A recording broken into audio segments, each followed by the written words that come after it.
quantumlaserpointers.com. Quantum Laser Pointers brings you the infamous double-slit experiment right in the palm of your hand. In 1801, English physicist Thomas Young performed this experiment to determine if light was a particle or a wave.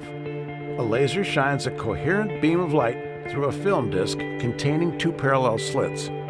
Light striking the wall behind the slits produces a classic interference pattern. This surprising result means light passes through the parallel slits not as particles, but as waves. Visit our website or subscribe to our YouTube channel now. Be among the first to see our new line of double-slit lasers, quantumlaserpointers.com. Good evening. I'm Sherry Kumar of the Tesla Science Foundation, and I would like to introduce you to our next speaker. The ideas presented up to this point have open dialogue about energy and innovation. But it's not enough to acknowledge today's visionaries and talk about the future. It's very important to discuss how to inspire young minds when they're just learning how to think. Our next guest is an independent researcher, public speaker, and a radio talk show host. He has been a vocal activist on the subject of Tesla and free energy. Today, to kick off our segment on education, he will talk about who was so influential to take Tesla out of schools. Ladies and gentlemen, please welcome the always outspoken Mark Passio.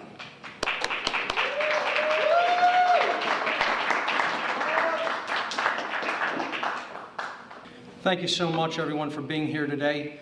And I want to thank Nick Launchar and the Tesla Science Foundation for inviting me to speak here today. I'm going to get up here and say the things that no one else will say. So get ready. And you know what? When you say things like I'm about to say today, a lot of people tend to get a little bit upset because they may not be ready to hear the truths that I'm about to speak here today. Well, ask anybody who knows me and they'll tell you I'm going to say them anyway. So let's get started. My presentation is entitled Free Energy, From Suppression to Manifestation, ? You know, this technology has been suppressed for well over 100 years. Is it going to manifest? I don't know. That remains to be seen. That remains to be determined. My website is right here. Please do check it out. It's called whatonearthishappening.com. There's a tremendous body of knowledge available at that website. The greatest inventor, perhaps who ever lived. I think everyone in the room would agree with that statement. But some of the questions we don't usually get into is, how was it even possible at all for the name of the greatest inventor who ever lived to be historically marginalized? How was that even possible to do? Okay? Another question I'm going to attempt to answer is, who would have been so influential and powerful that they could have accomplished this? Okay? And then, of course, why was this done? I think we all have kind of a pretty good idea of this question. Why was it done? And then in the second half of the presentation, I'm going to talk about what is going to be required on the part of humanity.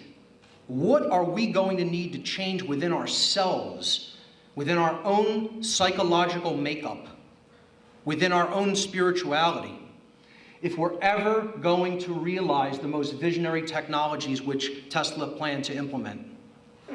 And again, some people may not like what they're about to hear. This slide that I'm going to build here may be the most important slide you will ever see in any presentation. I call it How Our Reality is Built. It's a truth discovery methodology. Down here, you have knowledge. This block represents available information, which constitutes potential knowledge that may be gathered, processed, understood, and then acted upon by individuals in our society. On top of that knowledge, or again, over here, you'll see I've put or lack thereof, okay, knowledge or ignorance, okay? you have an understanding of that information, again, or lack thereof. These are the decision-making processes that each one of us uses, and they are dependent upon the knowledge that we either have or do not have. So these processes take place in the human mind and are chosen by each individual based upon the available information that they take into themselves. Above that, something happens externally, okay? We put our knowledge and our decision-making processes into action in the world through our behavior, okay? And that I call wisdom or lack thereof, okay? So each individual's behavior is based upon the quality of their decision-making processes, which again in turn are based upon the quality of their available information that they've taken into themselves.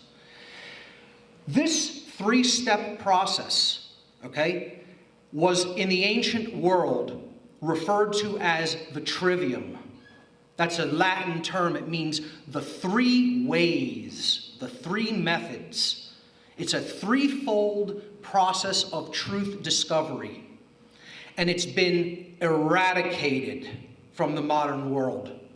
Eradicated. Okay? Real education in the past taught the trivium methodology.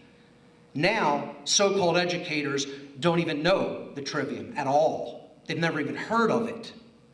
Okay? So, what happens above that? After human behavior, we get the result, right? We get what actually manifests in reality. So that's the generated result. The conclusion, the manifestation, it's what happens. It's what occurs in our world, okay? The quality of the condition which manifests in any given society is going to be based upon the aggregate quality of behavior within that society. That determines what our world is like. All right? Now, if you were of a mindset, just let's say, so to speak, to try to control that outcome, what level would you want to control things from? So, here's how to control reality, if you're of that mindset, and there are many people who are.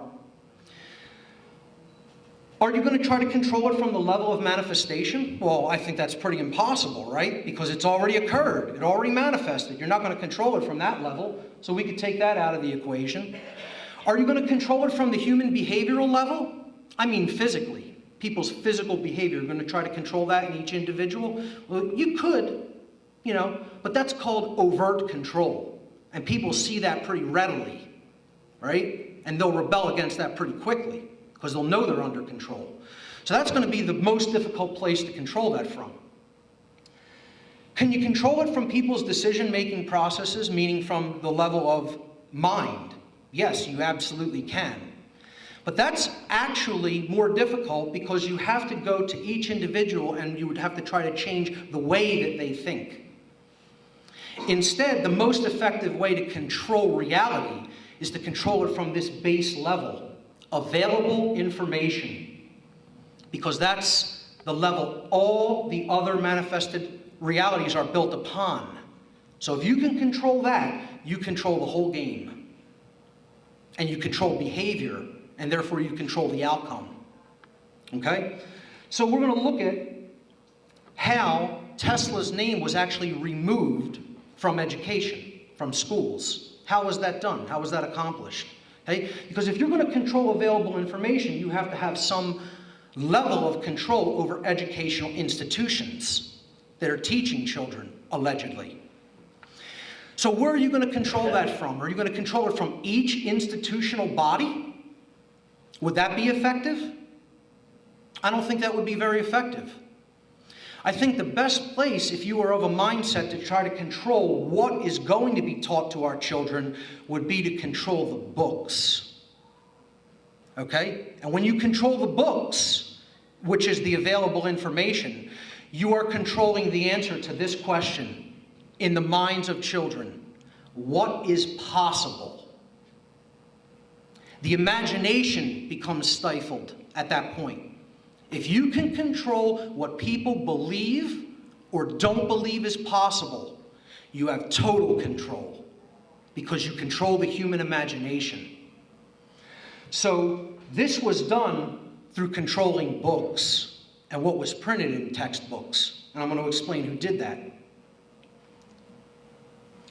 If you control it from a level of books, you control the mind. Mind control is not science fiction, ladies and gentlemen. It's based upon the control of available information, which then determines our decision-making processes, which then determines our behavior, which then determines our reality. So, what this starts to sound like in the minds of people who are listening to me is, you're talking about a conspiracy, right? This is a conspiracy theory. Well, it's a conspiracy, but it's no theory, okay? People have been mind controlled to not even understand the real meaning of the term, the word conspiracy. They don't even know what the word means or where it came from. Okay? The conspiracy comes from the Latin language. Con in Latin is a prefix that means with or together. Okay? And then the second part of the word, spiracy, comes from the Latin verb spiro spirare, which means to breathe or to respire. Okay? And of course, spirare is in turn derived from the Latin noun spiritus, meaning spirit. This is why when we're breathing, we're said to have spirit. We have life. We have spirit. When we stop breathing, we expire. The spirit leaves the body. Okay? So, with that definition in mind, a better understanding of the word conspiracy is simply this: those who come together to do something in like spirit. The word literally means of like spirit. Okay? Those who are of the same mindset and the same spirit, sharing the same goals. That's all it means. Okay? So, who were the conspirators? Who conspired to keep Tesla's name out of the available information that was taught to children in schools? Well, we know this gentleman. Most of us know this gentleman here, J.P. Morgan. We know his role, how he was connected with Tesla's life and work.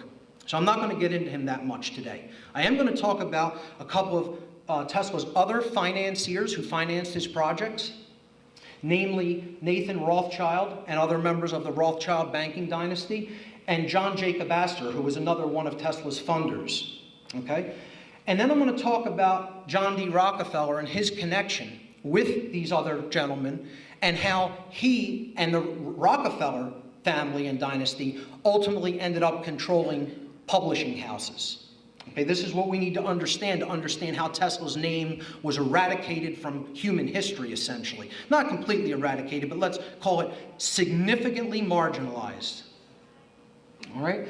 Now, you'll notice that these men and their family bloodlines are some of the most influential people in the creation of some of the world's largest globalist think tanks. And what globalism really means is the centralization of power into fewer and fewer and fewer hands.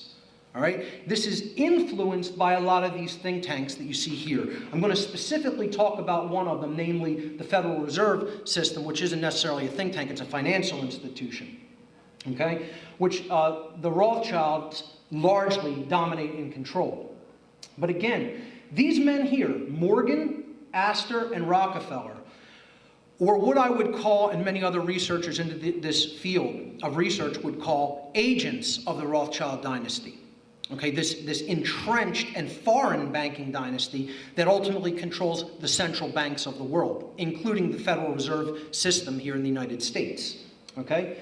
They're also, again, very influential people who paved the way for things like the United Nations, the Royal Institute for International Affairs, the Council on Foreign Relations, which is right here in New York City, the Trilateral Commission, and the Bilderberg Group.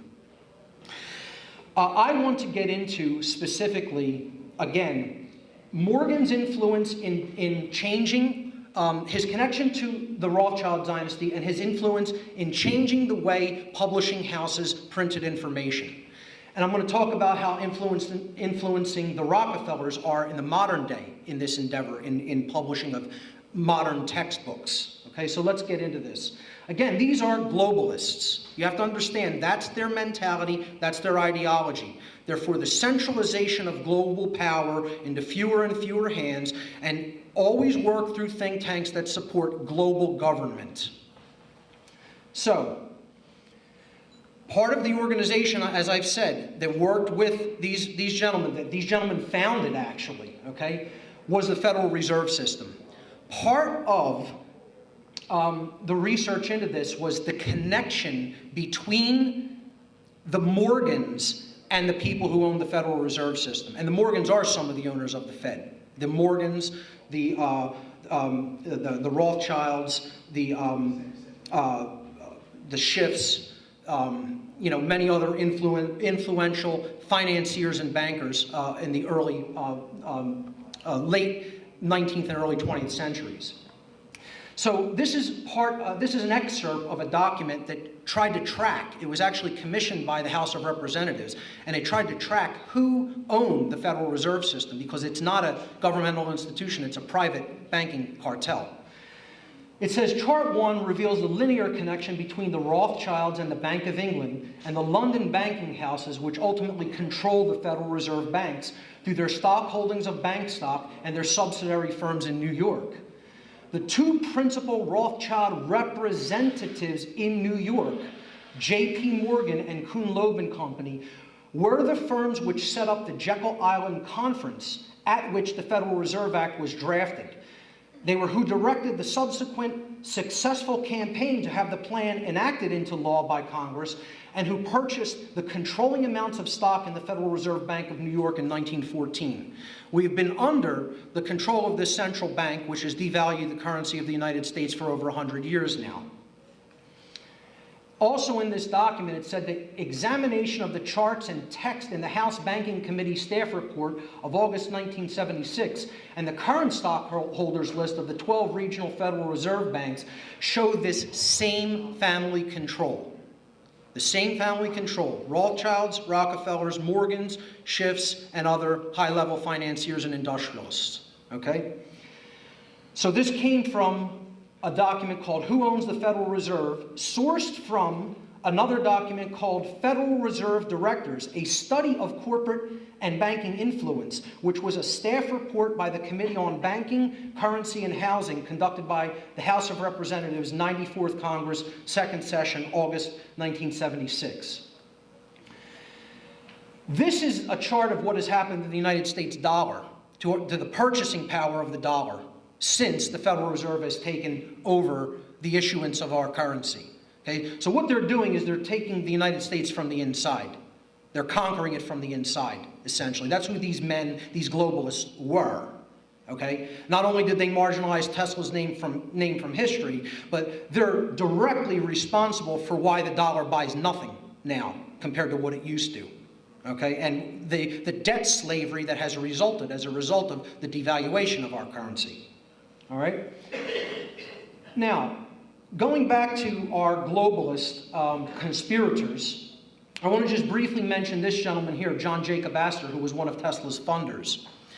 Astor started to challenge this banking cartel as it was rising to power. And he and other Astors didn't really want to go along with this plan to devalue the United States currency and create debt slavery. Okay?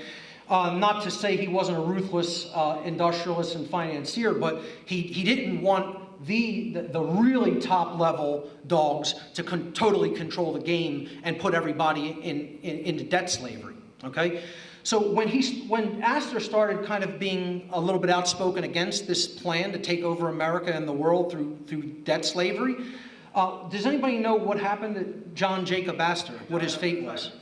He drowned aboard the Titanic. That's correct. Yes.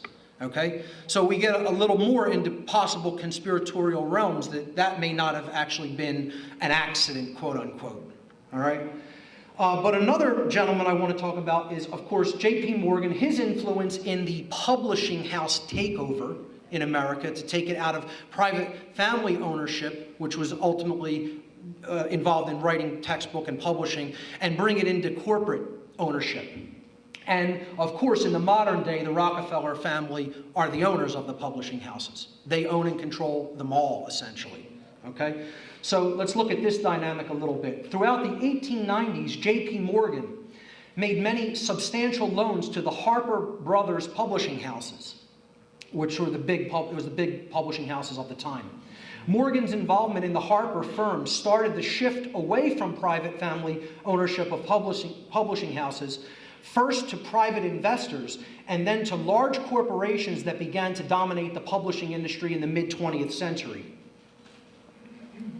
Today, the Rockefeller family own and control 3 out of the big 4 school textbook publishing houses, including Simon & Schuster, HarperCollins, and Random House. The 4th is Pearson, who the Rockefeller family does not outright own, but they largely influence. Okay? The Rockefeller family also owns McGraw-Hill Publishing, Little Brown & Company, Macmillan Company, Viking Press, Saturday Review, Business Week, and Book of the Month Club, among many others. They totally dominate publishing, and they were agents of the Rothschilds and Morgans during the time of the turn of the 20th century and leading right up into the 20th century and beyond. Okay? These globalists are who control those publishing houses. And what other industry do they control? Oil. They're the owners of big oil. Okay? When you think of the name Rockefeller, you think Standard Oil immediately. Okay? So they have no interest whatsoever in a collapse of their dynastic wealth, okay, in favor of free energy technologies. You know, when Tesla told people he was going to light up the entire world and give it free energy free of charge, that's the last thing that these globalists wanted. The absolute last thing they wanted. Okay? So they did everything in their power not only to stop the technology from being manifested, but to wipe Tesla's name out in any way they could. And it's ultimately to maintain control over this planet. Because they do have control over this planet. They're the people who control Earth. Why do they control Earth? Very simply, they control energy. Everyone needs energy to live. And if people remember nothing else that I say here today, or accept nothing else that I say here today, understand this. The control of energy is the control of human beings. It's the control of people. That's what people have to understand about all of this. We're not talking about just the control of a controlled energy paradigm. We're talking about the control of human beings and what they need to live and survive. Or in other words, slavery. Let's just stop euphemizing. There's too many people who euphemize things, and they don't want to call things what they really are. The control of energy is called slavery. Okay? Whether anybody accepts that or not, that's what it is. And we need to stop euphemizing and say things the way they really are, unapologetically. And that'll be my role. If no one else will do it, I will. Okay? So most people, unfortunately, again, this may be uncomfortable for people to hear, most people in the free energy movement still don't understand the free part. They don't understand the free part of that equation. All right? They get the energy part. They're very, very clear about that. But the free part, they have a hard time with. Okay? In two ways I'm going to talk about that. Why do people not understand the free part? Their mind is under control. Their brain is in a cage, okay? And that is because of the availability of information that they are exposed to. They have not dug deep enough to go down, all the way down to that bottom level and really attain real knowledge, okay? So, what I'm talking about here is getting that mind out of the cage, really freeing the mind at a psychological and spiritual level is the only thing that's going to make free energy manifest. Only thing, nothing else. All right? So thank you. Let's look at what I call the two universal worldwide religions, false religions, that are actually holding humanity back from the manifestation of free energy. And until the mind grasps that these are illusions, that they don't exist in nature, that they don't really do anything except hold us back evolutionarily, there will be no change. Nothing will change here. Don't expect it. Don't count on it. Okay? The first universally believed in world false religion is called authority, or government, call it whatever you want. It's authority. And it's a false religion, and here's what it actually is. It's not my belief about what it is, it's what it actually is. Okay? Authority is an illusion that is born out of mind control. It is based entirely in violence, and it is built upon the erroneous and dogmatic belief that some people are masters who have the moral right to issue commands, while other people are slaves who have a moral obligation to obey the masters. Now, I don't care whether you accept that or not. You could accept that or not accept it. No amount of not accepting it is ever going to make that statement untrue. That is eternal truth. Deal with it, or don't, but it's true nonetheless. Okay? Now, authority in the old world worked like this, ladies and gentlemen. It was called the Old World Order. The old, and I put order in quotes because it was nothing of the kind. It was chaos. It was chaos then, it's chaos now. As long as it goes on, it will be chaos. Okay? The old world order worked like this. There was a king at the top. Unquestioned, unchallenged rule. His word was law. He was the representative of God on the earth. No one could challenge his authority, quote unquote. This is called authority vested in one. The system is based entirely in violence, built upon the erroneous and dogmatic belief or religion that one person is the master who possesses the moral right to issue commands, while all others are subjects who have the moral obligation to obey the commands of the master. How does that differ from what we have today? Well, this is called the New World Order. And again, I put order in quotes, because it's nothing of the kind. It's slavery and chaos. Okay?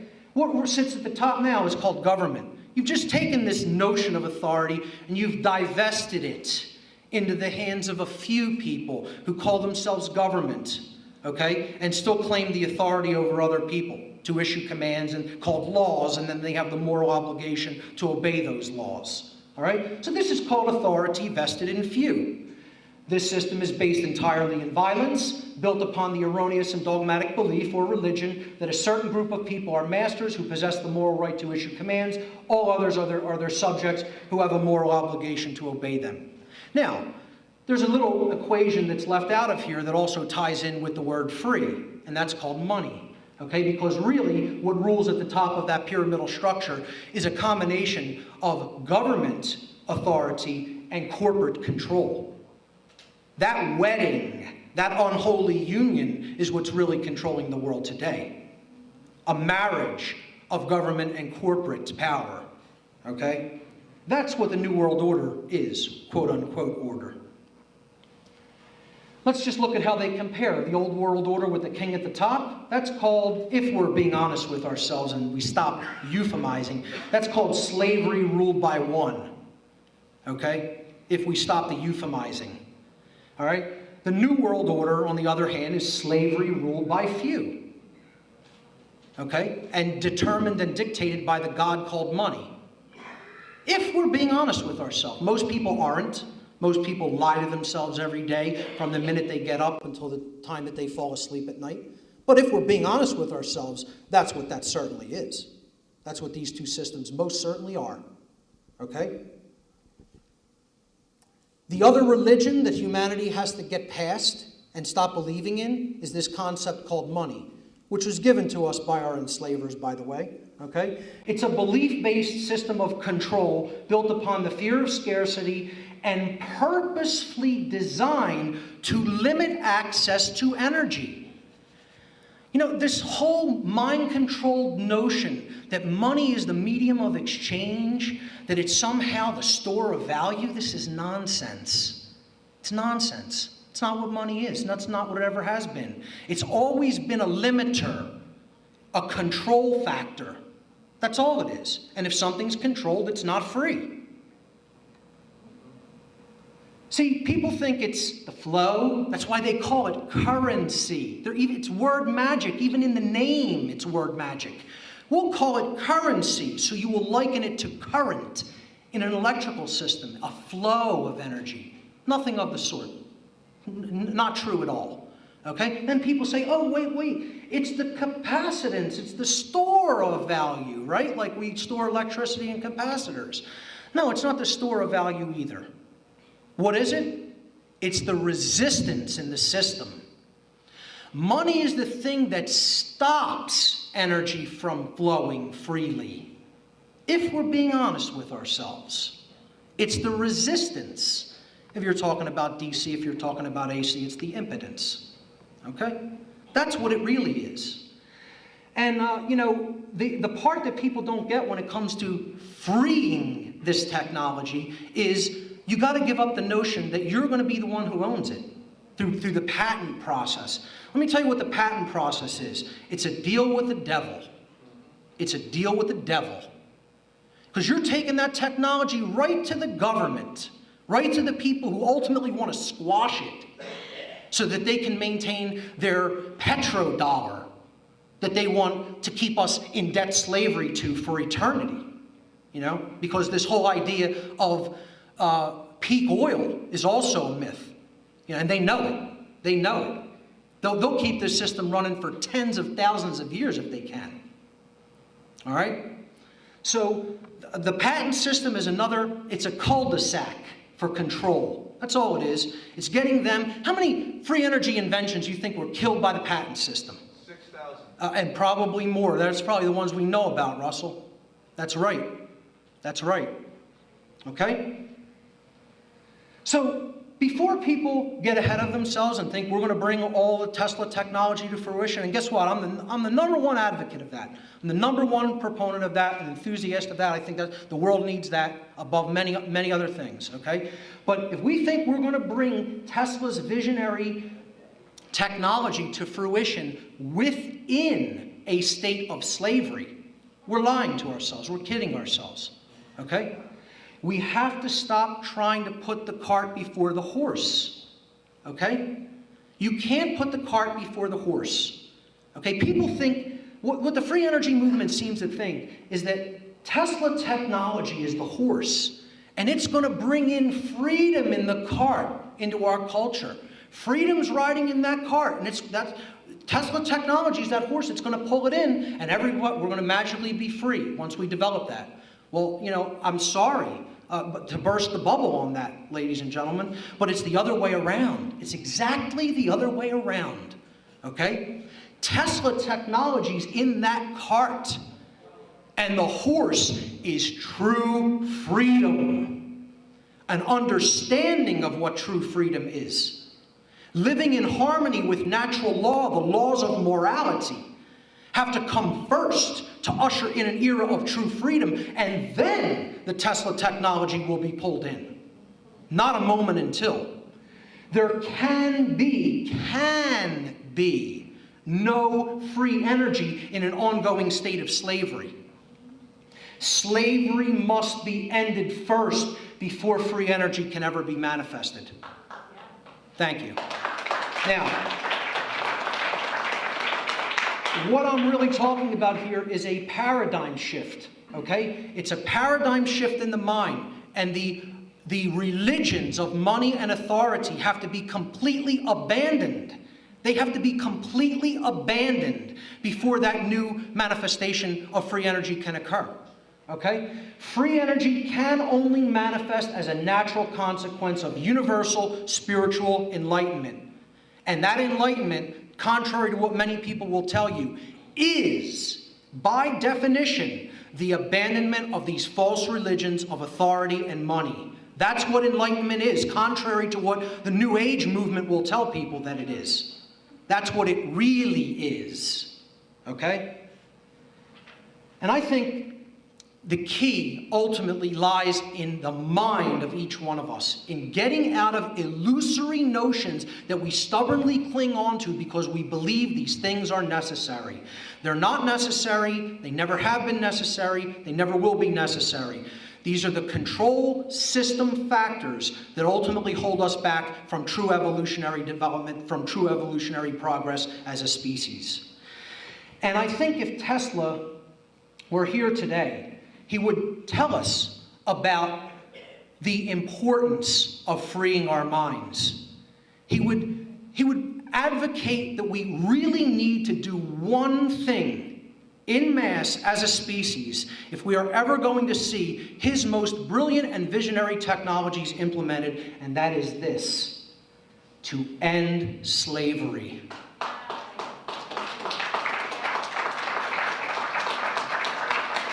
When we do that, and not a moment before, we will see a new world, truly a new world born that is a world of order and peace and prosperity, and most importantly, freedom. Ladies and gentlemen, thank you for your kind attention.